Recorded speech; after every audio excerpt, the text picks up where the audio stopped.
Welcome back to समाचार 2.0। आप सभी को मेरा नमस्कार। मेरा नाम है देवेश सिंह। आप देख रहे हैं समय समाचार का न्यूज सेगमेंट, जहां हम सबसे इंपॉर्टेंट खबरें आप तक पहुंचाते हैं, वो भी रोज। तो अगर आपको आज वाली वीडियो पसंद आ जाए तो इसे लाइक कर देना, और अगर ना पसंद आए तो वीडियो पूरी जरूर देखना और लास्ट में कमेंट करके बताना कि वीडियो पसंद क्यों नहीं आई।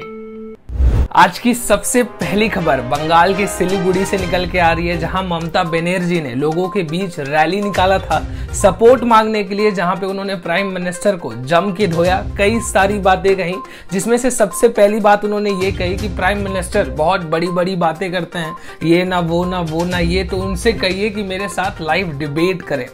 समय और जगह प्राइम मिनिस्टर तय करें, मैं आ जाऊंगी डिबेट करने, लोग जज होंगे, वो डिसाइड करेंगे कि कौन सही बोल रहा है और कौन गलत। दूसरी चीज उन्होंने बोली कि एलपीजी सिलेंडर के दाम लगभग 900 रुपए क्यों हो गए, पेट्रोल और डीजल के दाम रोज क्यों बढ़ रहे हैं। प्राइम मिनिस्टर से पूछिए, हम लोगों को चावल फ्री में देते हैं, लेकिन उसे उबालने के लिए आम आदमी को 900 रुपए का गैस खरीदना पड़ता है। तीसरी बात जो उन्होंने कही वो सबसे मजेदार है। उन्होंने कहा कि प्राइम मिनिस्टर कह रहे हैं कि बंगाल में अशोल परिवर्तन आएगा, यानी कि बंगाल में चेंज आएगा, परिवर्तन होगा। तो उन्होंने ये कहा उसके जवाब में कि आने वाले वक्त में दिल्ली की सरकार में भी चेंज आएगा।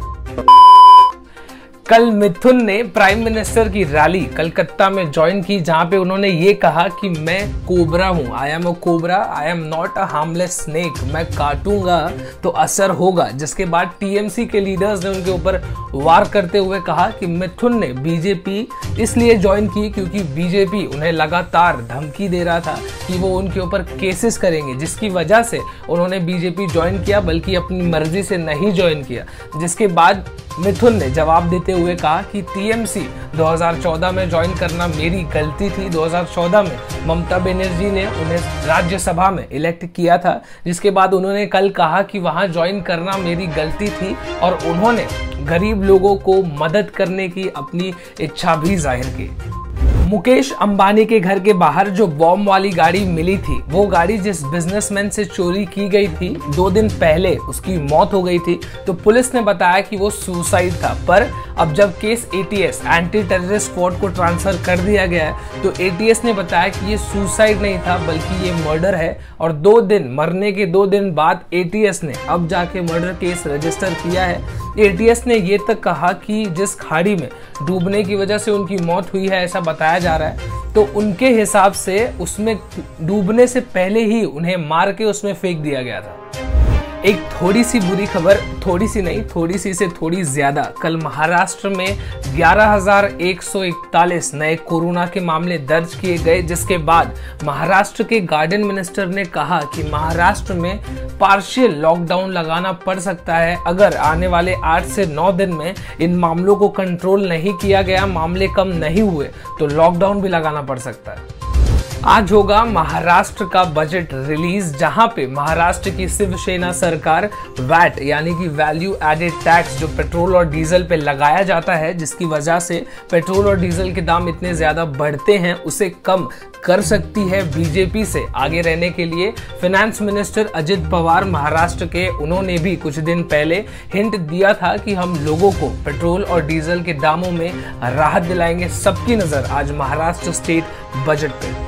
बीजेपी और शिवसेना के बीच फिर से हुई तकरार, जहां पे बीजेपी के देवेंद्र फडणवीस ने एक स्कीम शुरू की थी, जहां पे वीकली मार्केट लगाया जाता था लालबाग में। हफ्ते में एक दिन किसान अपने सब्जियां वगैरह जो भी सामान बेचते थे, जिसे अब शिवसेना ने बंद करना शुरू कर दिया है, किसानों को वहां से बाहर निकालना शुरू कर दिया है। जिसपे बीजेपी ने कहा कि शिवसेना ये इसलिए कर रही है क्योंकि ये स्कीम बीजेपी ने शुरू की थी, बस यही एक वजह है। और दूसरी वजह यह है कि किसान उन्हें हफ्ता नहीं दे रहे हैं, इसलिए बीजेपी शिवसेना ऐसा कर रही है। कल मुंबईकर्स को गर्मी से थोड़ी सी राहत मिली, जहां पे टेम्परेचर 38.1 डिग्री तक गया था। वहीं कल टेम्परेचर गिर के 35.6 डिग्री तक आया, जिससे मुंबईकर्स को मिली थोड़ी सी राहत। मुंबई के बोरीवली में रहने वाले एक इंजीनियर को एक फ्रॉड ने 50,000 रुपए का चूना लगा दिया। उसने ये बताया कि वो आर्मी ऑफिसर है। एक्चुअली हुआ ऐसा था कि ये सॉफ्टवेयर इंजीनियर इसने अपना घर रेंट पे देने के लिए ऑनलाइन डाल रखा था, जिसके बाद इस फ्रॉड ने इसे कांटेक्ट किया और ये बताया कि वो आर्मी ऑफिसर है और रेंट देने के लिए आर्मी के क्लब से एक QR कोड आएगा, जो QR कोड मैं आपको भेजूंगा, तो आप उसको स्कैन कर देना तो आपको रेंट मिल जाएगा। तो इस आदमी ने QR कोड भेजा और उस स्मार्ट इंजीनियर ने वो QR कोड स्कैन भी कर दिया, जिसके बाद इसी के अकाउंट से 50,000 रुपए कट गए, जिसके बाद वो कंप्लेंट करता रह गया और पुलिस वाले इन्वेस्टिगेशन करते रह गए। हमने अभी अभी नकली आर्मी ऑफिसर की तो बात कर ली, अब बात करते हैं असली आर्मी ऑफिसर की। पुणे में एक आर्मी ऑफिसर को पुलिस ने अरेस्ट कर लिया है आर्मी की जो एग्जाम्स होती हैं उसके जो क्वेश्चन पेपर होता है उसको लीक करने के लिए, जिसके बाद क्राइम ब्रांच ने बताया कि इसके कनेक्शन में 2 और आर्मी ऑफिसर्स को अरेस्ट किया गया है और अभी तक कुल 9 लोगों को अरेस्ट किया गया, जिसके बाद जो एग्जाम होने वाला था उसे भी कैंसिल कर दिया गया क्योंकि पेपर ही लीक हो गया था।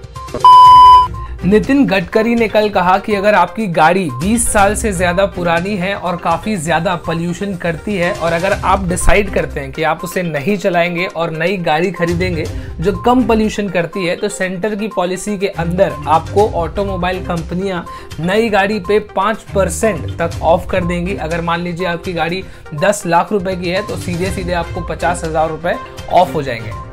टीएमसी के मिनिस्टर रहे शुवेंदु अधिकारी, जिन्होंने अब बीजेपी ज्वाइन कर लिया है, उन्होंने एक स्टेटमेंट में कहा कि अगर बंगाल में टीएमसी जीत जाती है तो बंगाल का हाल भी कश्मीर जैसा हो जाएगा। जिसके बाद ओमर अब्दुल्ला, कश्मीर के एक्स चीफ मिनिस्टर, आग बबूला हो गए और ट्विटर पे उन्होंने लिखा कि बीजेपी वालों के हिसाब से तो अगस्त 2019 से कश्मीर जन्नत बन गया है, तो अगर बंगाल भी कश्मीर बन जाता है तो उसमें दिक्कत क्या है।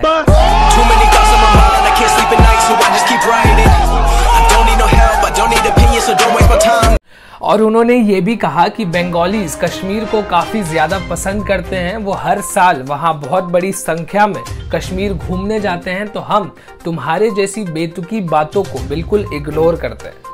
चाइनीज फॉरेन मिनिस्टर ने बॉर्डर पे चल रहे इश्यूज को लेके भारत को जिम्मेदार ठहरा दिया, कहा कि ये भारत की गलती है। उन्होंने ये भी कहा कि दोनों मुल्कों को एक साथ मिलके डिसीजन लेना होगा, आगे बढ़ना होगा, कोऑपरेशन एक साथ दिखाना होगा और ये बताया कि हम बातचीत करके बॉर्डर पे टेंशंस को ठीक करना चाहते हैं।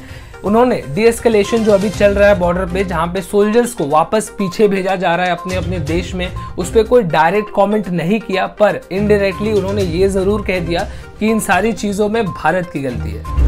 आईपीएल फैंस के लिए बहुत अच्छी खबर, 9 अप्रैल से लेके 30 मई तक आईपीएल शुरू होने वाले हैं। बीसीसीआई ने ये अनाउंस कर दिया है और अगर आप फैन हैं तो आपको पहले से ही ये सारी चीजें पता होंगी, लेकिन मैं इसमें थोड़ा सा डीप में आपको और डिटेल्स बताता हूँ।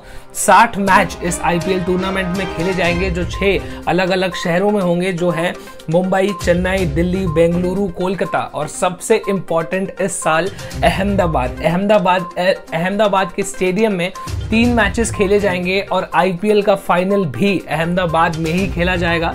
अहमदाबाद नरेंद्र मोदी स्टेडियम दुनिया का सबसे बड़ा स्टेडियम, लेकिन इसमें एक छोटी सी बुरी खबर है, बीसीसीआई ने अभी तक कोई कॉन्फर्मेशन नहीं दिया है कि फैंस को मैच देखने मिलेगा या नहीं, लेकिन आने वाले वक्त में पता ये भी चल जाएगा। तीसरी बात और सबसे इंपॉर्टेंट बात, पहला आईपीएल का मैच चेन्नई होस्ट करेगी, जहां पे मुंबई इंडियंस और रॉयल चैलेंजर बैंगलोर आपस में भिड़ेंगे। देखते हैं कि इस बार रॉयल चैलेंजर्स बैंगलोर का क्या होता है। Saina Nehwal, Indian badminton player जो बैडमिंटन में वर्ल्ड्स नंबर 1 बैडमिंटन प्लेयर कई बार रह चुकी है, जिन्हें अर्जुना अवार्ड, राजीव गांधी खेल रत्न अवार्ड, पद्मश्री, पद्म भूषण, ऐसे कई सारे अवार्ड्स मिल चुके हैं, जिनके ऊपर फिल्म बन रही है, जिस फिल्म में परिणीति चोपड़ा ने रोल किया है। इसका टीजर ऑलरेडी 3 दिन पहले रिलीज हो चुका है। टीजर काफी गूज बम्प्स देने वाला है। इसका ट्रेलर आज होगा रिलीज। मेरा देश भारत, आबादी 125 करोड़, उसमें से आधी लड़कियां। राजा बेटा कॉलेज पढ़ेगा मेरा, बेटी चूल्हा फूके, और फिर 18 के होते ही हाथ पीले, स्टोरी फिनिश। लेकिन मेरे साथ ऐसा नहीं हुआ। करछी तवे के बदले में पकड़ी मैंने तलवार।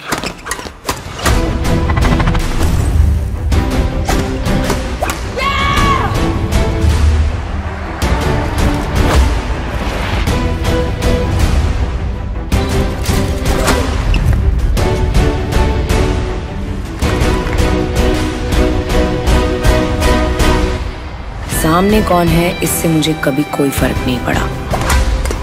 मेरा ध्येय एकदम सरल, सामने वाले को चित्त कर देना, मार देना।